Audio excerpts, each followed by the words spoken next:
श्री सद्गुरु महाराज की जय। प्रवचन संख्या 34। शास्त्रों को मतने से क्या फल। प्यारी जनता, संत कबीर साहब का वचन है, अस संगति जरि जाय, न चर्चा राम की, दुलह बिना बारात, कहो किस काम की। जिस संगति में राम नाम की चर्चा न हो, वह संगति बेकार है, जैसे बिना दुल्हे की बारात। हम लोगों का सत्संग ईश्वर भक्ति का वर्णन करता है। इस सत्संग में जो कुछ कहा जाता है, वह परमात्मा राम को प्राप्त करने के यत्न के संबंध में ही। किस यत्न से हम उन्हें पावे, यह हम जाने। स्वरूप से वे कैसे हैं, उनके स्वरूप का निर्णय करके ही हम यत्न जान सकेंगे कि इस यत्न से ईश्वर को प्राप्त करेंगे। इसलिए पहले स्वरूप ज्ञान अवश्य होना चाहिए। श्री राम हनुमान जी से कहते हैं, बहु शास्त्र कथा कंठारो, मंत्रे न विखैव किम, अनिविष्ट वयं यत्नेन, मारुते ज्योतिरान्तरम्।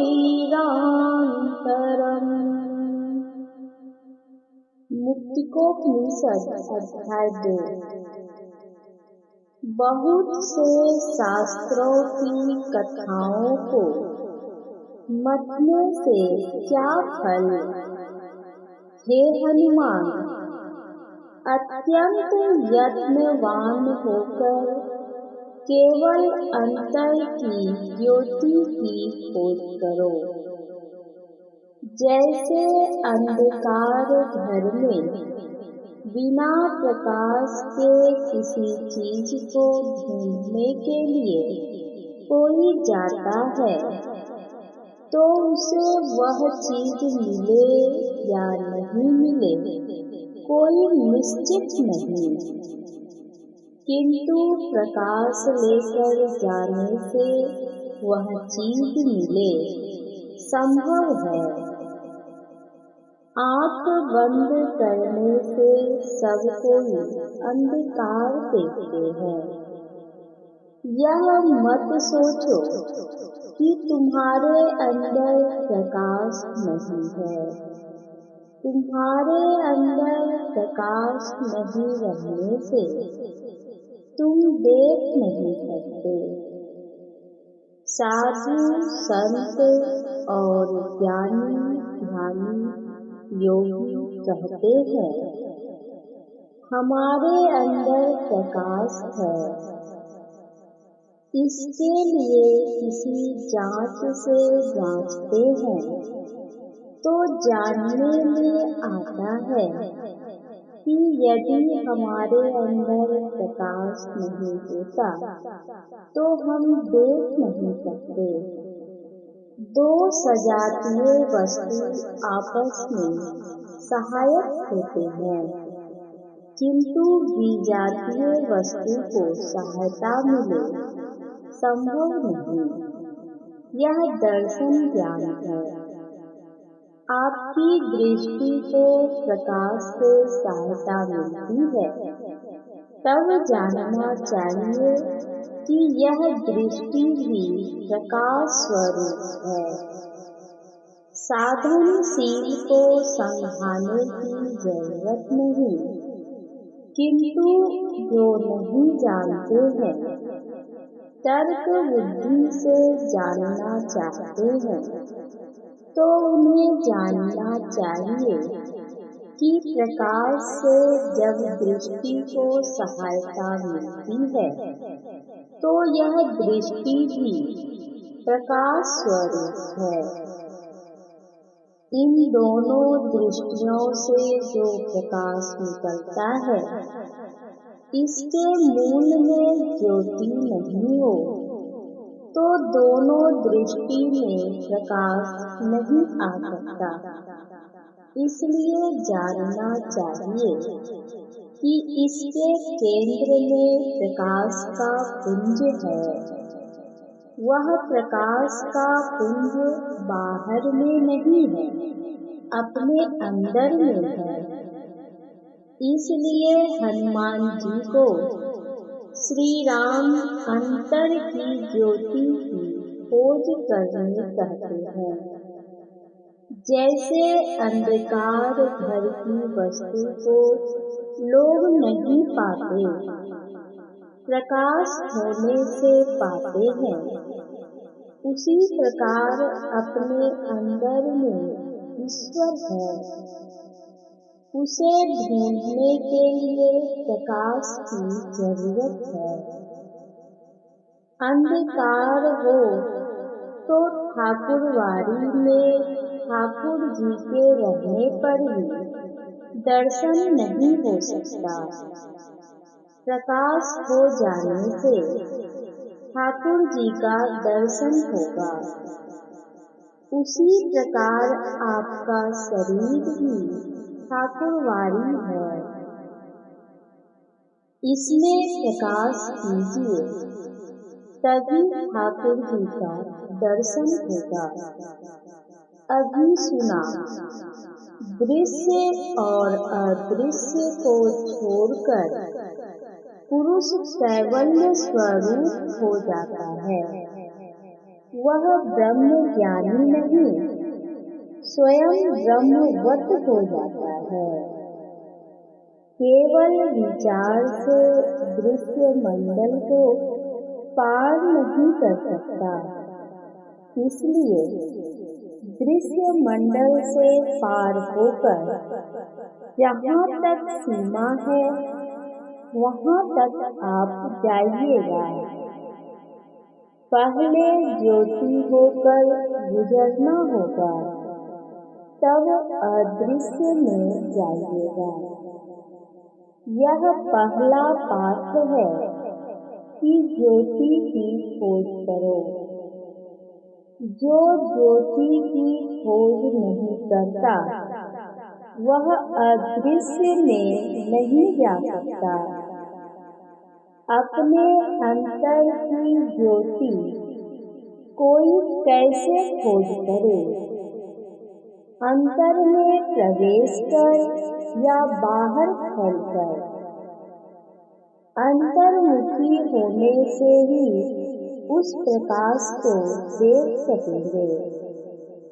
आप जागते हैं, स्वप्न में जाते हैं, गहरी नींद में जाते हैं, बाहर के सब ख्यालों को छोड़कर आप स्वप्न में जाते हैं।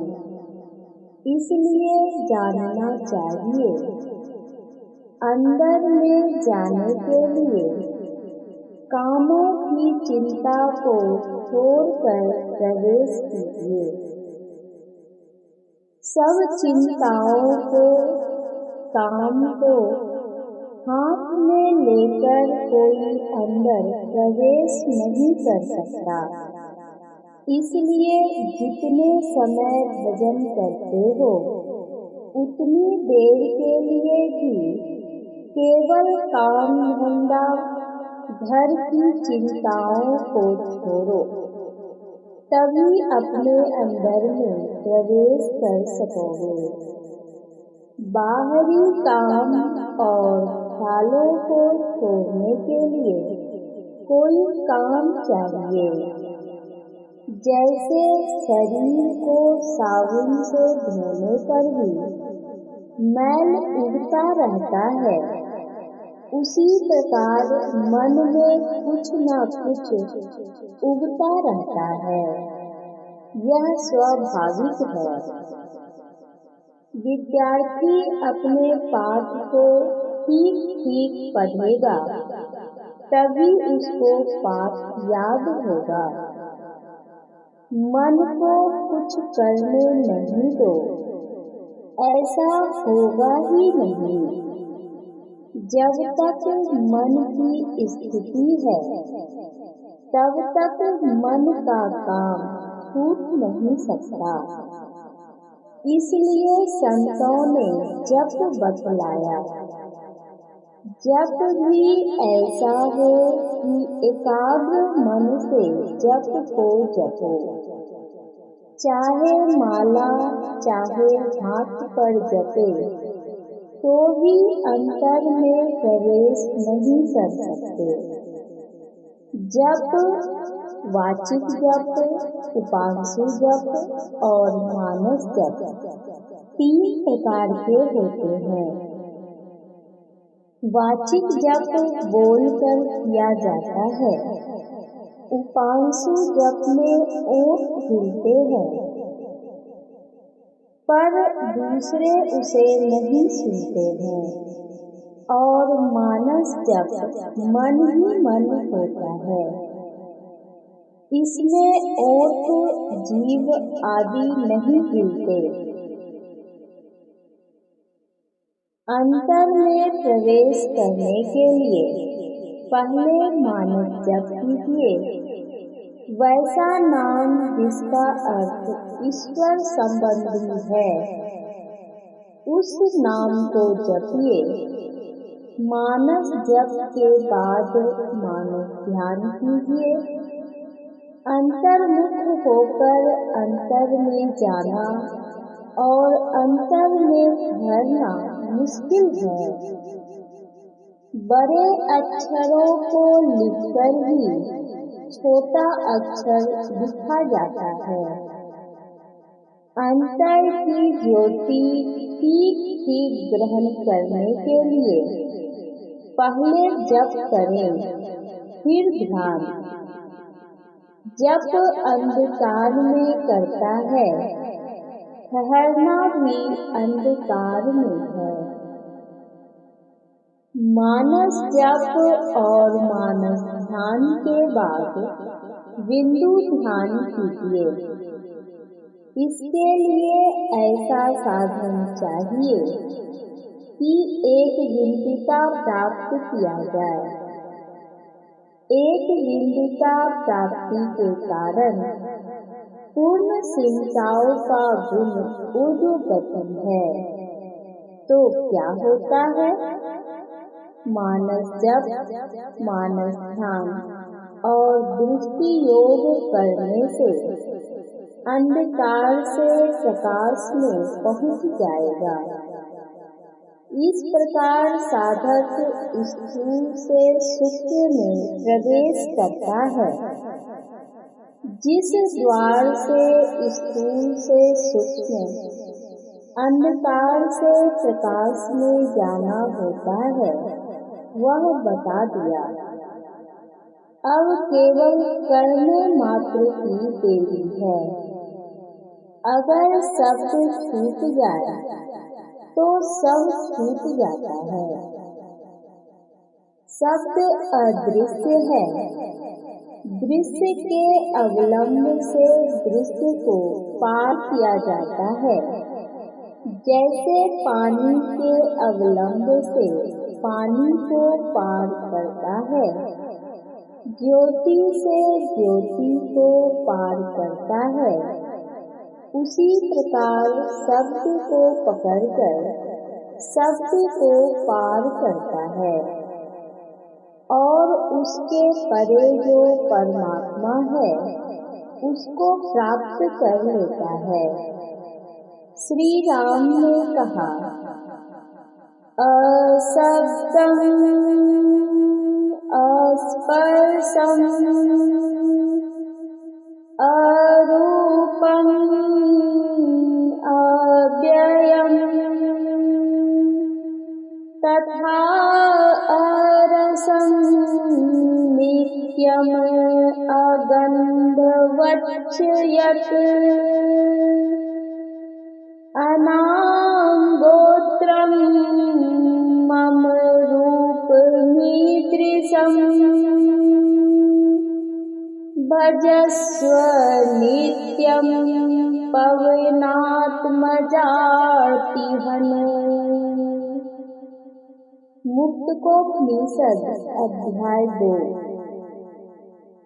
हे हनुमान, अशब्द, अस्पर्श, अरूप, अविनाशी, आस्वाद, अगंध, अनाम और गोत्रहीन, दुख हरण करने वाले मेरे इस तरह के रूप का तुम नित्य ध्यान करो। अभी आप लोगों ने संत कबीर साहब का वचन सुना। नाद बिंदु ते अगमय गोचर, पांच तत्व ते न्याय, लीन गुणन ते भिन्न है, पुरुष अलख अपार। बिंदु नाद में रहकर ईश्वर को प्राप्त नहीं कर सकते। नाद को पार करने पर ही परमात्मा की प्राप्ति होती है। अपार मतलब जिसकी सीमा नहीं है। वह कभी उत्पन्न हो पीछे बने संभव नहीं, वह सदा से है। ईश्वरवादी तो मानेंगे ही, किंतु जो अनीश्वरवादी हैं उनको भी एक अपार तत्व को मानना ही पड़ेगा, चाहे उसको ईश्वर नहीं कहकर दूसरा ही नाम कहे। सबको ससीम मानने पर प्रश्न रहेगा कि उसके बाद क्या है। जब तक ऐसा नहीं कहो कि असीम है, तब तक प्रश्न हल नहीं होगा। ईश्वर को अपने से पहचानना पड़ेगा। इंद्रियां उसको पहचान नहीं सकती। गोचर जहाँ लगी मन जाई, सो सब माया जानन भाई।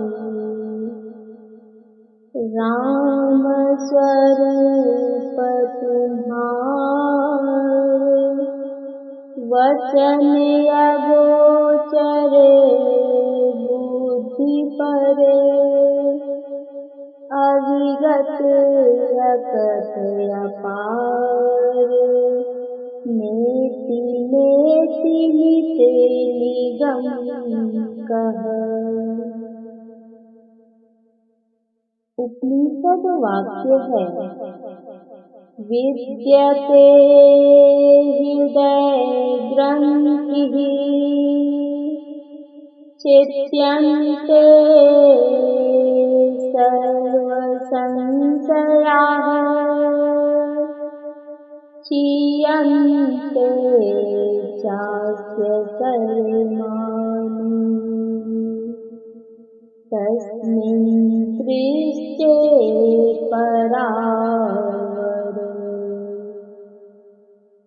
उस परे से परे ब्रह्म को देख लेने पर हृदय की ग्रंथि गांठ गिरह टूट जाती है, सभी संशय छिन्न हो जाते हैं और सभी कर्म नष्ट हो जाते हैं। लाल लाल जो सब कोई कहे, सबकी गांठी लाल, गांठी खोल के परखे नाही, सासो भयो कंगाल। कबीर साहब। कितने आदमी कहते हैं कि वहाँ आँख नहीं है, देखेंगे कैसे। उन्हें जानना चाहिए कि आपकी सत्ता पर सब इंद्रियां आश्रित हैं। इंद्रियां आपके नौकर चाकर हैं, इनको शक्ति कहाँ। आपके रहने से ही इंद्रियां देखती सुनती हैं। आप अकेले होकर रहिए, तब देखिए कि आप में कितनी शक्ति है। अकेले रहकर ही उसकी पहचान कर सकते हैं। कैसे पहचान करो? इसके लिए कहा, सरगुण की सेवा करो, निर्गुण का करो ज्ञान, निर्गुण सरगुण के परे, तहें हमारा ध्यान। कबीर साहब। निर्गुण सगुण के परे क्या है? जो कुछ देखते सुनते हैं, ये पंच विषय सगुण हैं। जड़ के स्वरूप सगुण हैं। जड़ के परे चेतन, निर्गुण सगुण के परे परमात्मा है। कोई कहते हैं निर्गुण तो हो ही नहीं सकता, तो जिद करने पर कहते हैं हाँ ठीक है। दिव्य गुण सहित त्रैगुण रहित यह भी तो एक गुण है, इसलिए यह भी सगुण ही है। इसके लिए बड़ी पवित्रता की आवश्यकता है। अंतर हृदय को पवित्र रखो, पंच पापों से बचो, एक ईश्वर पर पूरा भरोसा रखो। मोर दास कहाई नर आसा, करई तो कहूँ कहाँ विश्वासा। लोग यह भी कहते हैं कि सगुण ईश्वर तो प्रत्यक्ष मदद करते हैं। अर्जुन का रथ भी हाँका था, निर्गुण से तो कुछ नहीं हो सकता है। तो देखो, कबीर साहब को पानी में डुबाया गया, पहाड़ से गिराया गया, बर्तन में बंद करके चूल्हे पर चढ़ाकर औटा गया, तो बर्तन खाली हो गया।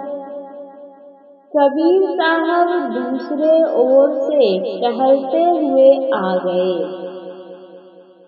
हाथी के पैर के नीचे दबाया गया, तो हाथी को वह सिंह जैसा देखने में आया। साधु से श्राप दिलाने के लिए साधु को निमंत्रण दे दिया। वह ईश्वर सब कामनाओं को पूर्ण करने वाले हैं। परमात्मा को साकार निराकार, सगुण निर्गुण या सगुण निर्गुण के परे किसी प्रकार भी मानो, किंतु पूर्ण भरोसा रखो। सुख दुख में, हानि लाभ में, सब में भरोसा रखो। सत्संग करो, ध्यान करो और गुरुजनों की सेवा करो। यह प्रवचन जिला पूर्णिया, ग्राम सिकलीगढ़ धरहरा सत्संग मंदिर में दिनांक 19 नवंबर 1952 ईस्वी को अपराह्नकालीन सत्संग में हुआ था। श्री सद्गुरु महाराज की